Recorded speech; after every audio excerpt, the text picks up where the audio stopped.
The other side is an adult. The contract may be voidable, but it might not be void. Test date. This is a condition in which a person dies with a will. Somebody who has a will and has passed away, they died, test date. Intestate. The condition in which a person dies without any will. The condition in which a person dies without a will is intestate. Probate.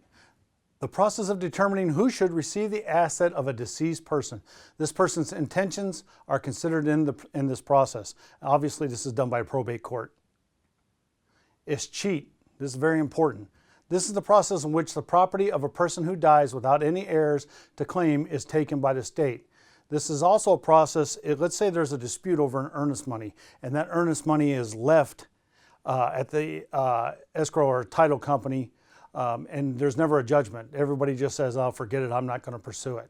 Eventually, that money will be escheated to the state of Nevada in this case.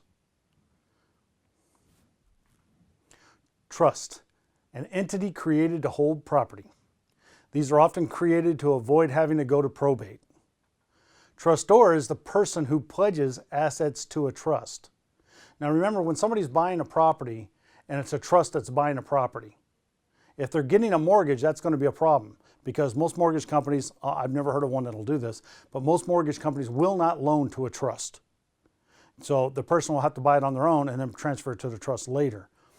All right, so, but if it's a trust buying it, say they're paying cash for a property, remember on the contract under buyer, it is the name of the trust or the name of the LLC. And then the person signs as a trustee or the owner of the LLC or however that works. But the name of the buyer will be the trust or LLC. Everybody usually makes a mistake on that. So under trustor again is the person who pledges an assets to a trust. The trustee, the person who manages the asset within a trust according to the trustor's wishes and the best interest of and benefit of the beneficiaries. Sometimes it's the same people. Parents put their property into a trust. Okay, so they're the trustors, but then they're also the trustees, managers. The beneficiary sometimes is their children. Revocable trust. This is a trust in which the trustor has the power to take back the trust or make changes to a trust. Irrevocable trust is a trust in which the trustor is not able to take back the trust once it's been formed. Once it's completed, that's it. It's irrevocable, not changeable.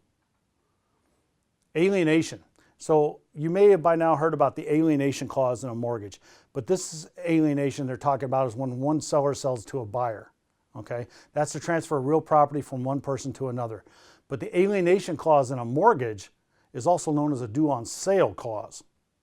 And that means that when the seller sells his property, his mortgage becomes due and payable. And then of course pay it off at close of escrow before the new person's mortgage takes over. That's the alienation clause. Don't confuse both of them. This alienation is just a transfer of real property from one person to another. Eminent domain. An entity, typically the government, with the ability to condemn property for the public good. So let's say they need to take out a street of a subdivision to make the freeway wider. This actually happened here in Las Vegas.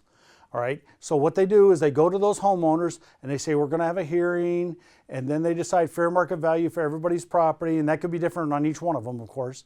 Okay, and they offer a fair market value plus a convenience fee. All right, which, by the way, the convenience fee is, you can check with your tax advisor, but a convenience fee is non-taxable. Okay, here's the problem. What happens if a seller doesn't want to sell still? Okay, then the government goes through a process called condemnation. You need to know this. An occurrence in which a local, state, or federal government seizes private property and compensates the owner. The owner is typically compensated at fair market value. So they say, too bad, we're going to do it anyway. They try to do it where everybody agrees, but if they don't agree, they still can do it and still pay you fair market value for it. Adverse possession. This confuses a lot of people, but it's really pretty simple. This is when a squatter, for example, stays on a piece of land, say in Northern California or Northern Nevada, it doesn't matter. The owner never goes out there, hasn't been out there many years, and the person squatting on the property is paying the taxes and keeping up the property and things like that. So the use of the property without the owner's permission